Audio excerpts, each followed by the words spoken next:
What's up guys, Spin Firearms here, and today we're going to be comparing two handguns that are in the same price bracket. The Mossberg MC2SC, an 11 plus 1 or 14 plus 1 striker fired handgun, super small, in this setup about the size of a Glock 43.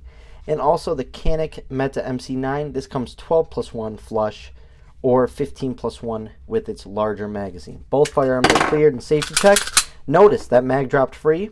That's from breaking it in. A lot of people have issues with their Canik Mete MC9s with that mag not releasing.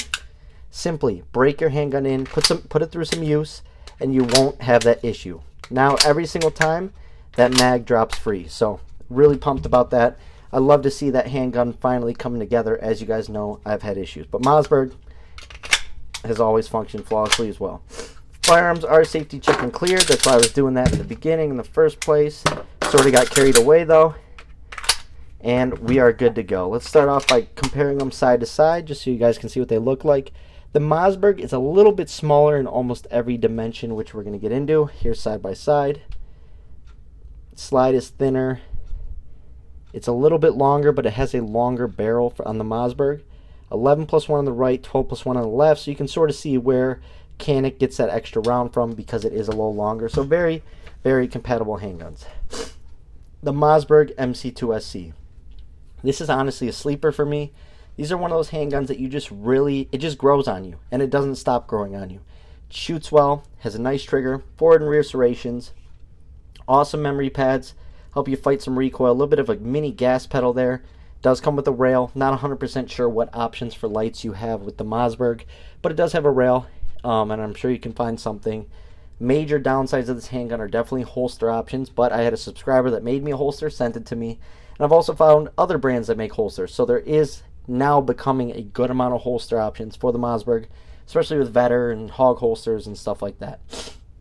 Texturing was good on the Mossberg, but for carry guns I like grips on them, and especially if it's not fully grippy originally, then I like throwing these extra grips on, and these are the Talon Pro grips, I believe.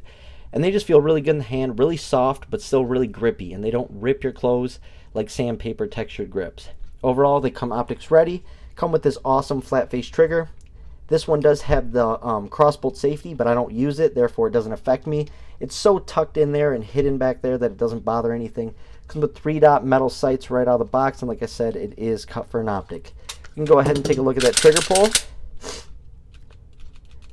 Very nice flat face defensive trigger shoe on there. Absolutely love it. Reset springs back really nicely. It's really tactical, audible, clean, smooth. Feels like a Glock trigger with a better trigger shoe on it and less take up because there's very little take up. Very clean, shootable trigger. Absolutely love the Mossberg. I'm going to talk about which one I like better at the end. Next up is the Canik Mete MC9. Like we were taking a look at, it is going to be a little bit wider, a little bit longer, but a shorter overall slide and barrel. But as you can see, this handgun is pretty packed, especially for its price point. I think you can get these for about $420 and about the same for the Mossberg. Comes with a rail, has this awesome trigger. It's big and it leaves very little room for a glove finger, which is one of the downsides, but it's such an awesome trigger that that sort of makes up for it. Everything now runs perfectly on here. The slide stop works as a slide release. Takedown lever works really easily. Comes with 1 dot in the front that is white, and a U-notch rear with texturing on that rear. As you can see, I'm going to remove the dot so you can see it. See the texturing. Also a striker indicator. Comes optics ready. Like I said, 12 plus 1, absolutely solid. Now what I like about it is a lot of this handgun is very snag free. Even though you see this big long slide stop, it actually works really well. It functions really well, and I think that's a big thing I like about the handgun. If I couldn't use my offhand to slingshot that slide, this thing definitely works really well and functions flawlessly. Now once again, the Canik had decent texturing on it, just like the Mossberg, but when you throw a pair of grips on this, on a handgun like this that's already pretty ergonomic, it's just love at first feel. Just like the Mossberg, you pick it up, it's love at first feel with that grip on there. They're both Talon Pro grips. I didn't order different colors, they just came, like this one's more shaded gray and this one's more dark, but they're both awesome grips. Personally, I like the Mossberg better. It's just smaller, thinner. Not 100% sure if it's lighter. They're about even. But I just shoot it really well. And On top of that, like I said, a subscriber did make me a holster, so that's what I've been carrying with. I actually am carrying it right now. As you can hear, absolutely love it. But what I like about these two handguns is, for $420, you're getting a handgun that generally runs. Not only does it generally run, but these are two handguns that are feature packed. They give you everything in one little package.